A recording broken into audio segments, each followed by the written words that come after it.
Deus. Irmãos, deixa eu passar aqui o resumo então para vocês da aula passada.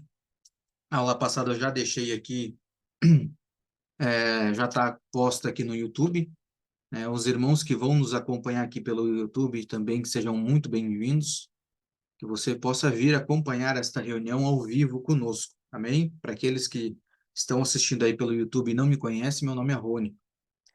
Glória a Deus. Eu vou passar aqui então esse resumo, dessa última aula que nós tivemos, para nós dar continuidade. Então, semana passada nós falamos sobre os limites do querubim, né? Iniciamos a aula falando sobre o limite, até onde esses querubins iam.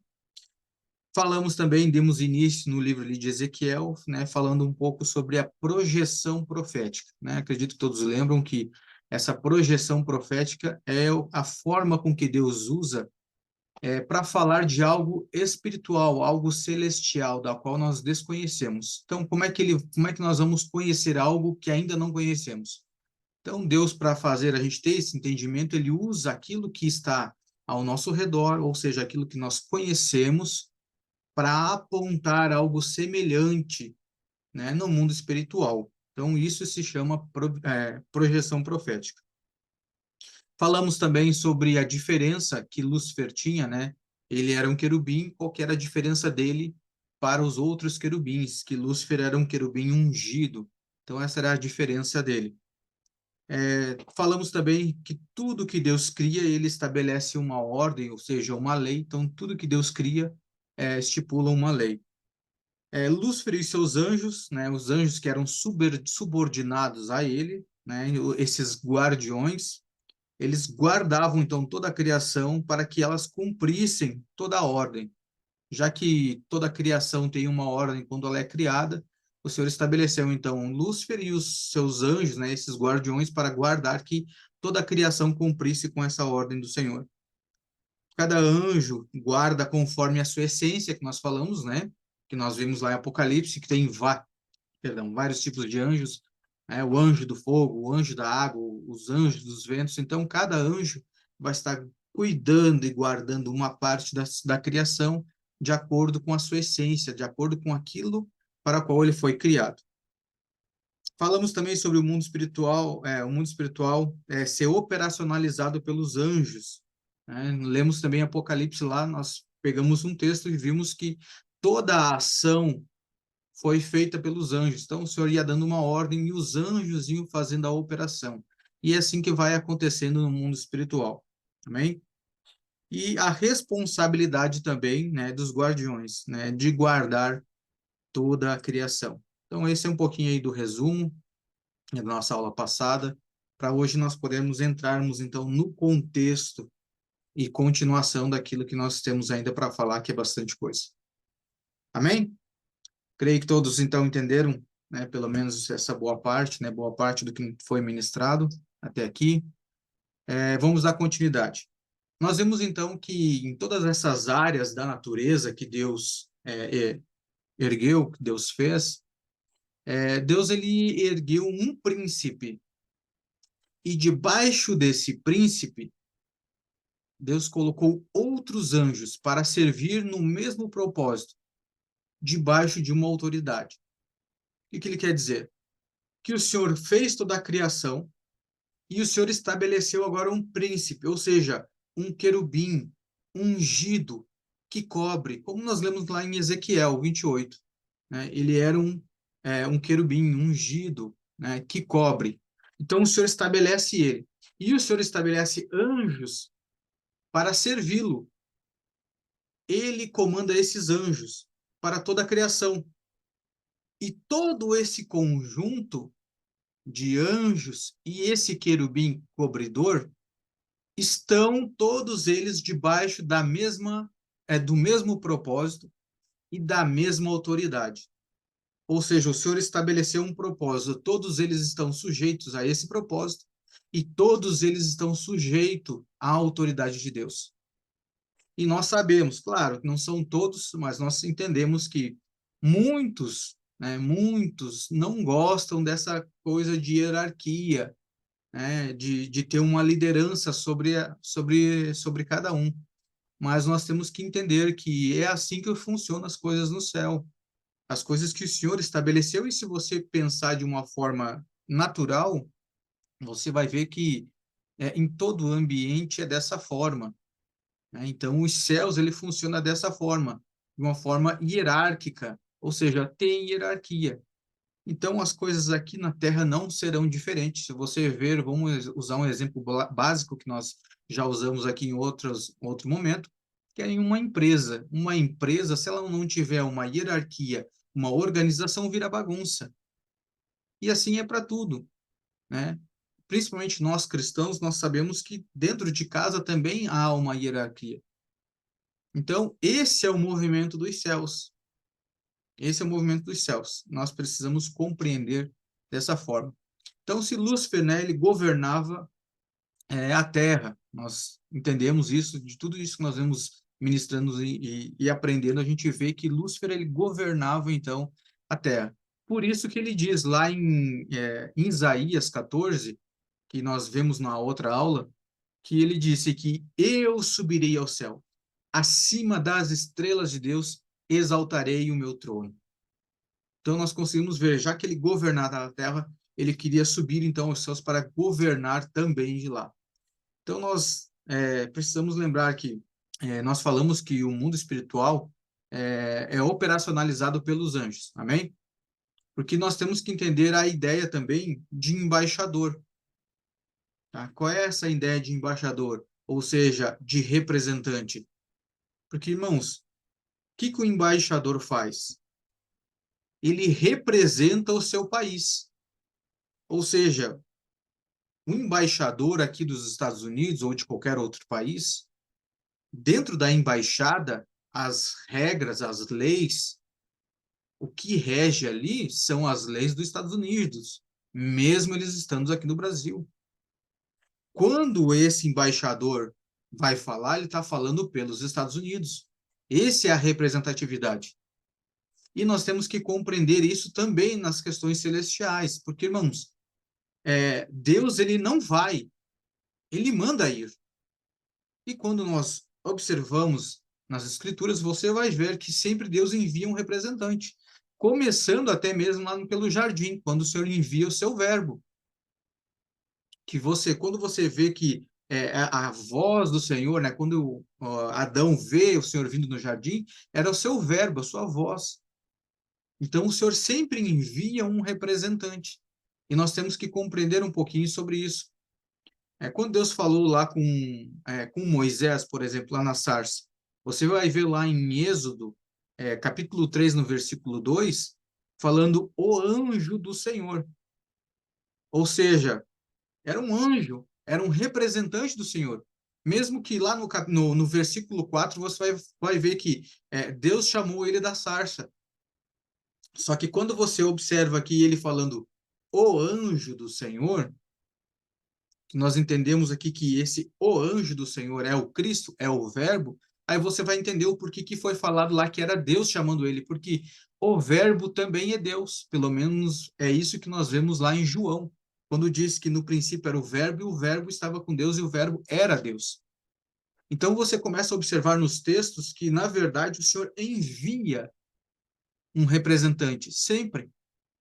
E algo achei curioso, só abrindo aqui um parênteses, achei curioso até porque a Fábio agora leu um salmo onde ele fala ali sobre os montes se derreterem, né, com a glória, com a presença. Então, irmãos, e isso foi muito preciso esse texto, porque realmente, se a presença, a plenitude de Deus vir para a terra, é isso que acontece.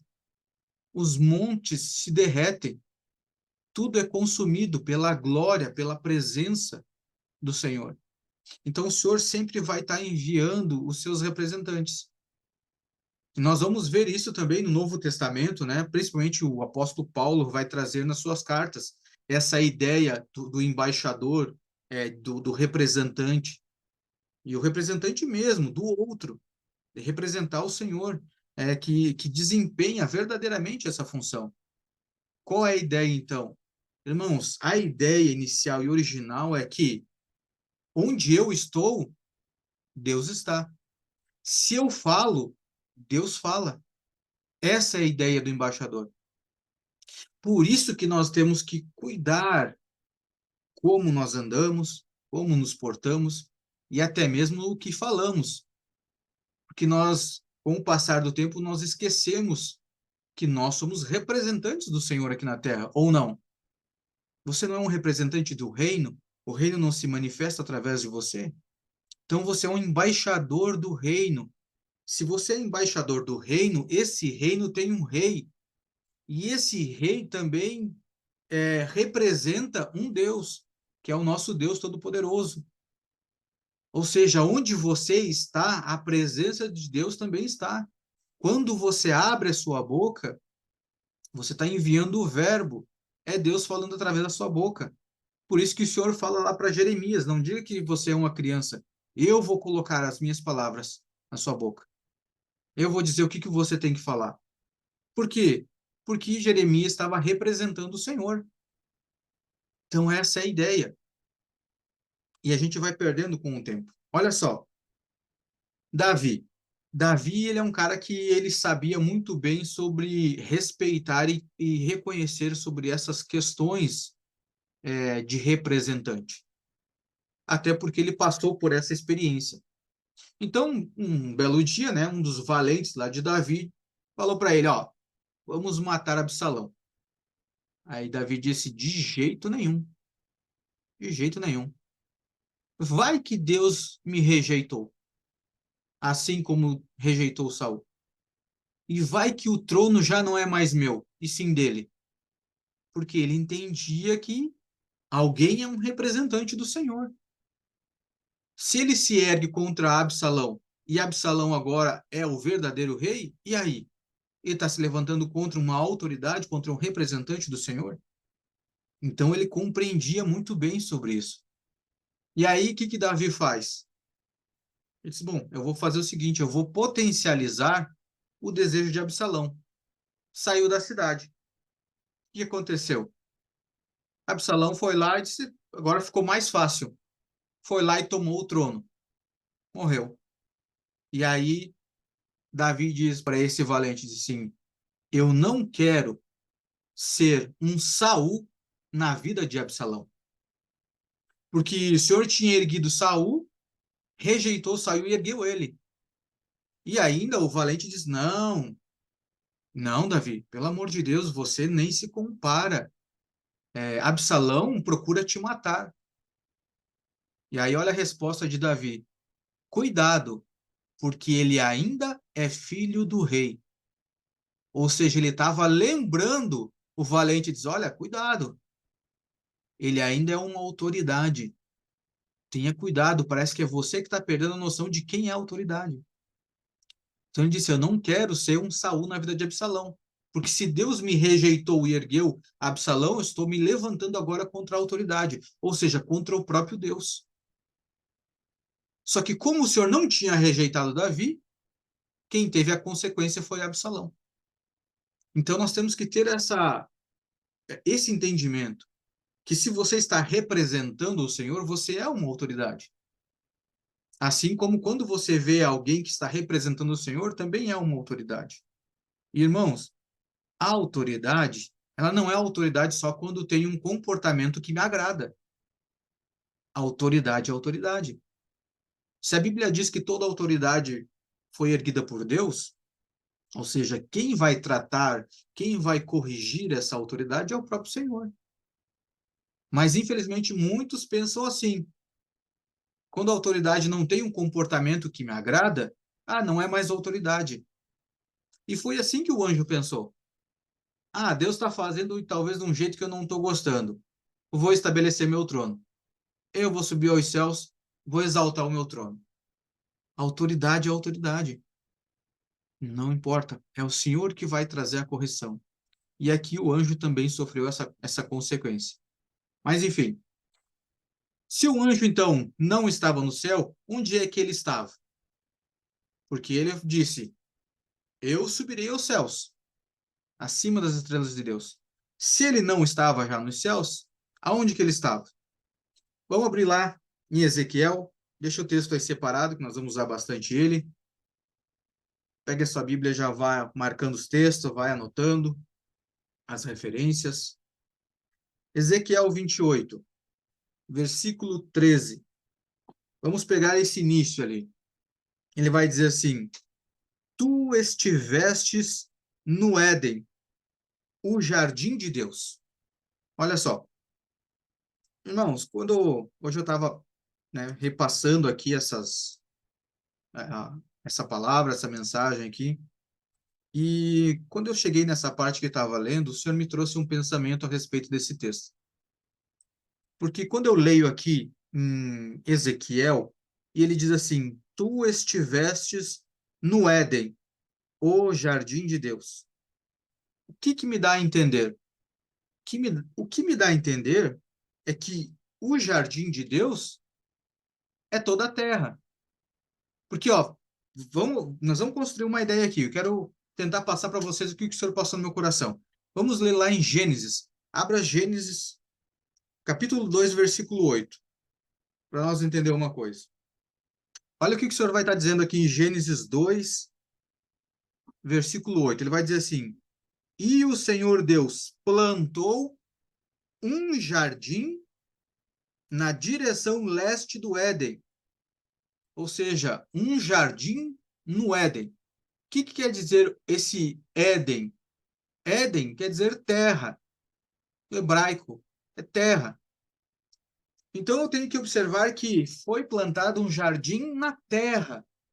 Quando eu leio Gênesis 2, 8, eu vejo que aqui não é toda a terra que é um jardim, mas tem uma parte da terra que é o jardim, mas só uma parte. Só que quando eu leio em Ezequiel, a ideia que me passa é que toda a terra era o jardim. Pelo menos é o que o Senhor me deu de entendimento. Tu estivesses no Éden, o jardim de Deus. É como se o Senhor tivesse feito a terra e disse, ó, esse aqui, toda a terra, esse aqui é o meu jardim. E quando eu li isso aqui, o Senhor me trouxe um pensamento que me fez muito sentido. Por quê? Porque quem é que governava a terra quando o Senhor a criou? Era o anjo. Então faz muito sentido o Senhor ter criado a terra e estabelecido ela como jardim e o anjo governar ela. Porque aí nós temos que pensar uma coisa. A terra de Gênesis 1:1 pode ter sido um jardim, o jardim de Deus. E era onde Lúcifer estava, aonde ele governava. Só que o que aconteceu? Com a sua queda, Gênesis 1:2, a gente vê que a Terra está em outro estado, ou seja, teve uma queda, teve algo que aconteceu ali. Gênesis 1:3, o Senhor devolve a luz, então, para a Terra, e ele teve que fazer tudo de novo. Só que agora ele refaz um jardim, mas não em toda a terra, em uma parte da terra. E coloca o homem ali para governar.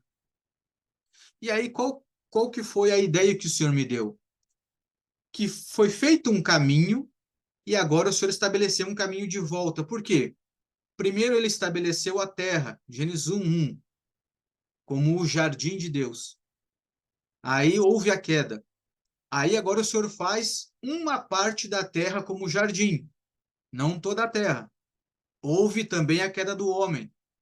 Aí o Senhor prepara então agora o cordeiro. Depois do cordeiro, o Senhor prepara um reino, a nova Jerusalém. Tu vê que é o caminho de volta. Veio diminuindo e aumentou. O do cordeiro, o reino. E depois do reino, vai voltar lá para Apocalipse, onde ele diz: Eis que eu vejo novos céus e uma nova terra. A Bíblia diz que o Senhor mostra o fim no início. Se o fim vai ser igual no início, ou seja, toda a terra voltará a ser o jardim de Deus. Então faz muito sentido aqui quando ele fala: estivesses no Éden, o jardim de Deus. Não é que ele esteve no jardim só naquela parte onde que o Senhor criou e estabeleceu, colocou o homem. Não, não foi naquela parte. Porque se ele governava toda a terra, então quer dizer que toda a terra era o jardim de Deus. Posteriormente, depois da queda, depois que o Senhor teve que restaurar todas as coisas, Aí o Senhor criou um novo jardim. E ali o Senhor colocou o homem que tinha formado e tirado do pó da terra. Então vê que faz muito sentido esse caminho que o Senhor fez e o Senhor estabeleceu. Vê que o homem vem fazendo o quê? A sua criação vem caindo até o ponto que o Senhor, a partir do Cordeiro, começa a restaurar toda a sua criação para levar novamente ao princípio de todas as coisas. Amém? Conseguiram então pegar essa ideia? Então essa palavra Éden, né, é terra, né, que vem então dessa palavra Adamar, do hebraico, que é terra. Glória a Deus. Então, nós observamos isso, todo esse processo que se deu, nós conseguimos observar uma coisa. O anjo esteve no jardim de Deus. Ele governava sobre esse jardim, sobre a terra, sobre a criação. Aí esse anjo cai. Esse anjo, ele fala lá em Isaías 14, a partir do versículo 13, ele diz que ele iria subir acima das estrelas de Deus, ele ia exaltar o seu trono, ele ia ser semelhante ao Altíssimo. Nós já vamos lá para esse texto para nós ler. Mas olha, eu quero que você pegue aqui a ideia. Agora observa. O anjo cai, sendo que ele queria ser semelhante ao Altíssimo. Aí você vê, ele perde o governo da terra e não consegue ser o que ele queria. Aí o Senhor pega você, que é menor que os anjos, dá o governo da terra e ainda te faz a imagem e a semelhança do Altíssimo. Olha a tamanha humilhação que o Senhor fez com esse anjo. Consegue ver o porquê da inimizade? Ver o porquê que não tem como nós sermos amigos das trevas? Por isso que o Senhor fez a separação das trevas da luz. Se você anda na luz, não tem como ser amigo das trevas. Se você se aproximar das trevas, pode ter certeza que você vai jogar luz e as trevas vão ter que sair. Amém? Conseguimos compreender? Vamos lá, quero ler esse texto lá em Isaías 14, a partir do 13, que nós temos que entender. Eu acabei não passando, acho que na primeira aula, eu comentei sobre a queda, né, do anjo, que algo aconteceu entre o versículo 1 e o versículo 2, e só que eu não passei aqui o que tinha acontecido. Mas não passei porque o momento de nós falar era para a aula de hoje. Nós vamos ler lá nesse texto. Isaías 14, a partir do versículo 13, ele vai dizer assim: Porque tu tens dito em teu coração, eu ascenderei em direção ao céu, eu exaltarei o meu trono acima das estrelas de Deus. Eu também sentarei sobre o monte da congregação, nos lados do norte, ou seja, nas áreas mais altas do céu. Versículo 14. Eu ascenderei acima das alturas das nuvens. Eu serei semelhante ao Altíssimo. E olha o que o Senhor diz aqui, ó, versículo 15. Contudo, tu serás derrubado ao inferno, para os lados do abismo. O que ele está dizendo? É como se fosse uma conversa entre o Senhor, entre o anjo e o Senhor. O anjo disse assim, ó, eu vou subir. E o Senhor disse, se subir, vai descer. Aí observa um texto. Vamos lá para Lucas. Lucas 10, versículo 18. Olha o que Jesus revela aqui aos discípulos. E nós temos que observar também esse texto, porque esse texto aqui, ele nos dá clareza daquilo que cada um de nós carregamos, que cada um de nós carrega. Olha só. Lucas 10, 18. E ele disse-lhes: Eu vi Satanás cair como um relâmpago do céu. Eis que eu vos dou o poder para pisar em serpentes e escorpiões, e sobre todo o poder e todo o poder do inimigo. E nada, de forma alguma, vos fará dano. Mas não vos alegrei por isso, de que o Espírito se sujeitem a vós, mas alegrai-vos antes, porque vossos nomes estão escritos no céu. Glória a Deus. Então, quando o Senhor fala, quando Jesus fala isso aqui, ele está citando essa passagem que nós lemos lá em Isaías. Lúcifer disse, eu vou subir. Ele disse, se subir, vai descer. que aconteceu? Subiu, foi lançado. E aí, quando nós vemos esses textos, a gente consegue, vendo com o que a ciência fala, né, com o que os estudiosos vão nos passando, nós vamos começando a montar um pouquinho desse quebra-cabeça. Nós temos que, através das escrituras, ver o que as escrituras vão nos direcionando. Eu não sei se vocês sabem, tem alguns textos que eu quero passar aqui depois para vocês, mas que Deus ele atira a pedra, irmãos. Não sei se vocês sabem, tá? Mas Deus ele atira a pedra.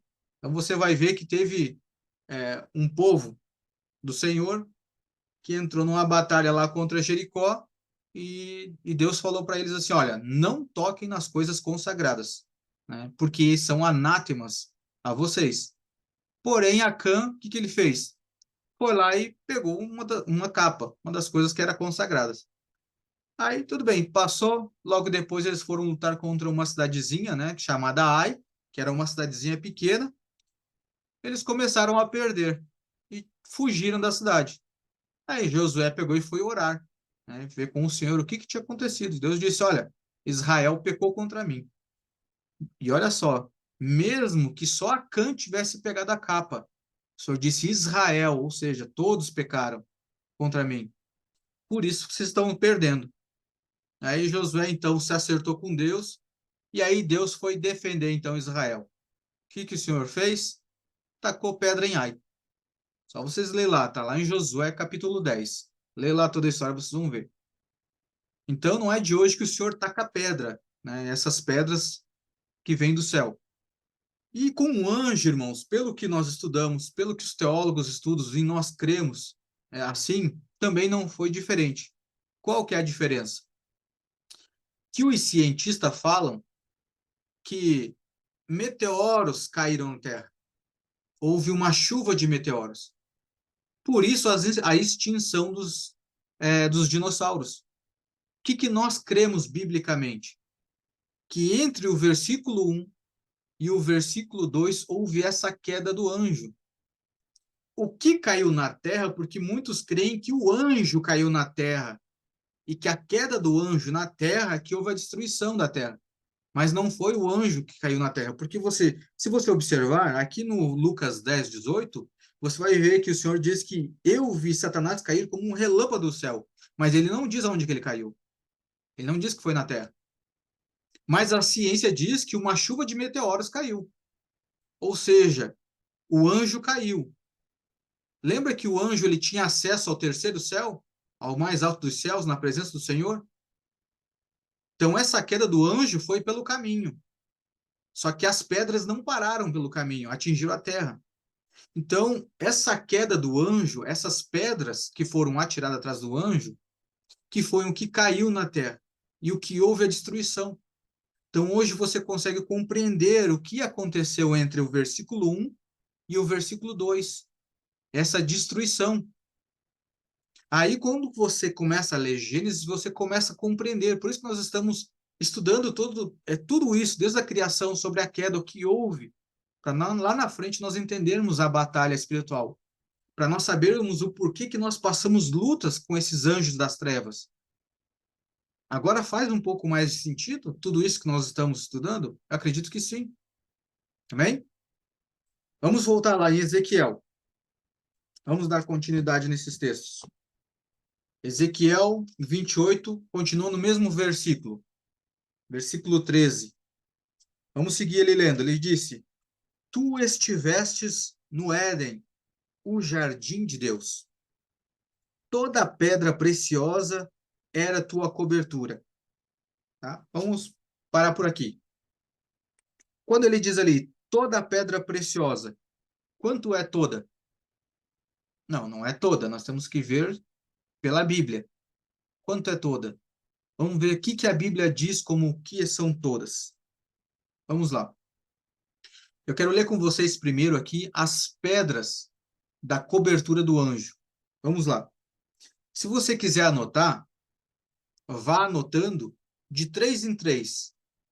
Fileira de 3 em 3, para depois nós vamos fazer uma comparação. Amém? Então vamos lá. Primeira era sardônia, segunda topázio, A terceira, um diamante. A quarta, uma turquesa. Quinta, ônix. Jaspe, safira, carbúnculo, esmeralda e ouro. E os trabalhos dos teus pandeiros e de todas as tuas flautas foram preparados em ti no dia em que fostes criados. Ou seja, aqui então nós temos todas as pedras que era essa cobertura do anjo, a qual foi relatada aqui por Ezequiel. Só que agora nós temos que ver qual que era esse total. Toda a pedra era a tua cobertura, mas nós temos que ver de acordo com a Bíblia. Vamos buscar outros textos que vai nos trazer relatos de toda a cobertura. Vamos lá para Apocalipse, nós vamos ver lá que a Bíblia está falando sobre os muros da cidade, sobre as portas de uma cidade. Vamos lá. Apocalipse 21, versículo 19. Vamos ver o que está dizendo lá. Se tu achou, está com a Bíblia aí, meu bem? Dá ler aí para nós, por favor. Qual é o endereço? 21, 19. Apocalipse 21, 19 diz o seguinte: os alicerces da muralha da cidade estão enfeitados de todo tipo de pedras preciosas. O primeiro alicerce é jaspe, o segundo de safira, o terceiro calcedônio, o quarto de esmeralda, o quinto sardônio, o sexto sárdio, o sétimo crisólito, o oitavo de berilo, o nono topázio, o décimo de crisopaso, o 11º de jacinto e o 12º de ametista. Amém. Glória a Deus. Então vamos observar algo aqui. Aqui também fala sobre toda a pedra preciosa, toda a cobertura, toda a pedra preciosa. Só que quando nós contamos aqui, nós vemos que aqui são 12, tá? Então vamos voltar ali em Ezequiel e vamos contar agora as pedras da cobertura do anjo. Se você pegar aqui e contar, ó, são 1, 2, 3, 4, 5, 6, 7, 8, 9, são 10 pedras. Amém? Então, nós já temos aqui uma diferença. Vamos agora buscar outra referência. Êxodo. Vamos buscar mais uma referência para a gente ter confirmação sobre qual é o total. Êxodo 28, versículo 15. Que aqui nós observamos agora os muros da cidade e agora nós vamos observar o quê? A estola sacerdotal, as vestes do sacerdote. Olha o que ele vai dizer lá. E farás o peitoral do juízo do trabalho esmerado, segundo a obra do éfode, e farás de ouro e de azul e de púrpura, e de carmesim, e de linho fino torcido o farás. Serás quadrado, sendo dobrado. 1 palmo será o seu comprimento, e 2 palmos será de largura. Será a sua largura. Versículo 17. E colocarás nele engastes de pedra, a saber, 4 fileiras. Olha só.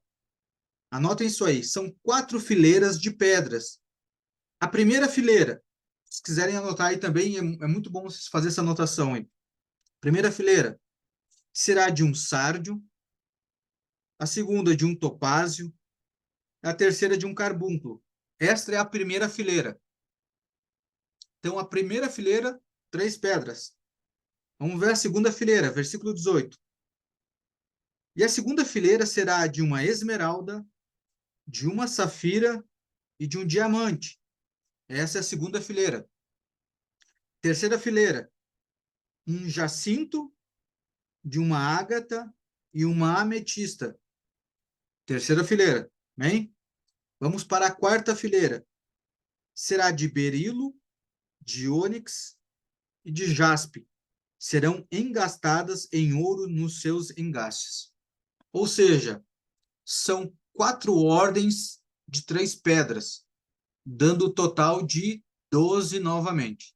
Então, se nós observarmos a estola sacerdotal e os muros da cidade santa, a Nova Jerusalém, você vai ver que toda a cobertura de pedras preciosas é 12.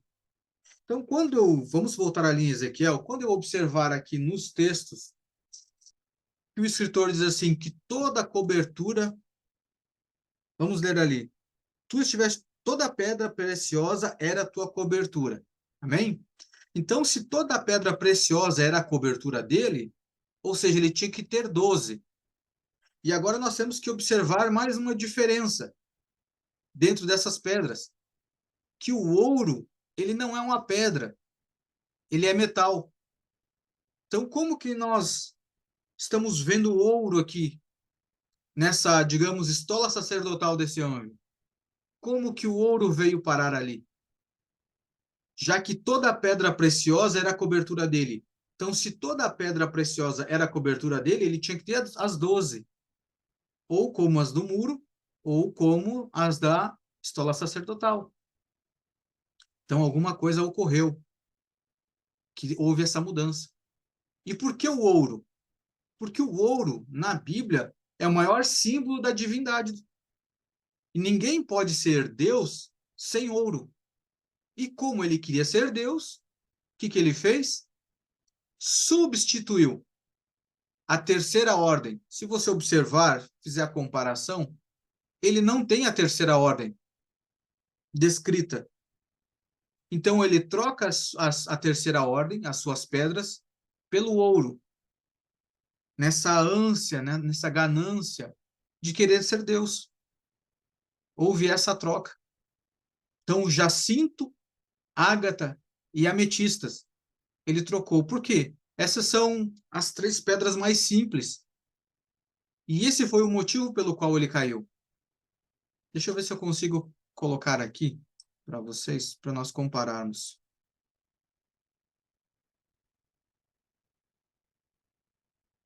Olha só. Se você comparar aqui, ó, primeira ordem, a segunda ordem, essa terceira ordem, ele não tem. A quarta, ok. A terceira ordem, ele não tem. Foi substituída por ouro. Como ele queria ser Deus, ele precisava desse ouro. E agora nós temos que observar uma coisa. Aqui nos textos, quando nós lemos aqui mais abaixo, você vai ver que por causa da amplitude da sua... Olha o versículo 16, o que ele vai dizer? Por causa da amplitude das tuas contratações, ou seja, por causa da multiplicação do seu comércio, foi que ele caiu. Ou seja, a Bíblia também fala sobre a multidão de iniquidades do anjo. E iniquidade só comete quem serve ao Senhor. Agora me diz uma coisa, pensa comigo. Por que que o Senhor, quando ele cometeu a primeira iniquidade, o Senhor não parou ele? Justamente por causa dessas pedras. Porque toda a cobertura, toda a pedra era a cobertura dele. Lembra de Arão? Arão tinha toda a cobertura do Senhor. E se o Senhor se levanta contra o anjo que tinha toda a cobertura, é Deus se levantando contra Deus. E Deus nunca vai contra Deus.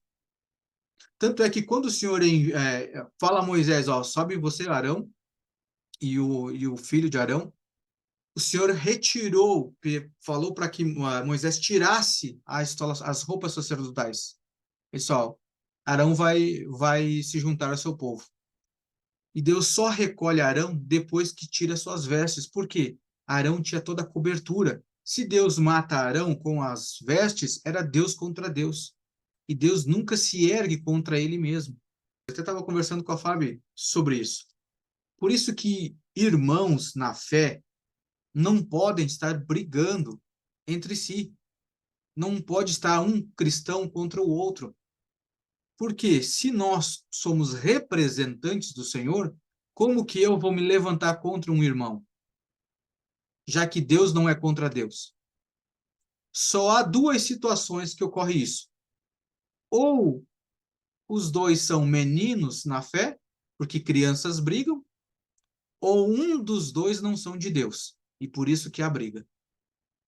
Então isso nós temos que amadurecer, crescer. Se nós somos maduros na fé, um crente não vai brigar com o outro. Claro que você pode corrigir, chamar a atenção do irmão, trazer o irmão para uma correção, isso é normal.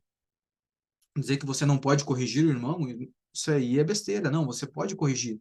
Você está fazendo isso para o bem. Agora, você vê brigas entre cristãos, como a gente vê tanto na internet, irmãos, ou são meninos na fé, ou um dos dois, alguma coisa tem de errado. Porque Deus nunca vai contra Deus. Amém? Glória a Deus. Irmãos, eu tenho bastante coisa para passar, só que eu olhei o horário aqui e já estamos em cima da hora. Se eu continuar, nós precisaríamos de mais uma meia hora. Só que eu não quero avançar todo esse tempo para nós concluir o assunto. Eu acho que eu vou parar por aqui para a semana que vem nós conseguir dar continuidade e nós completar esse assunto que nós temos para falar.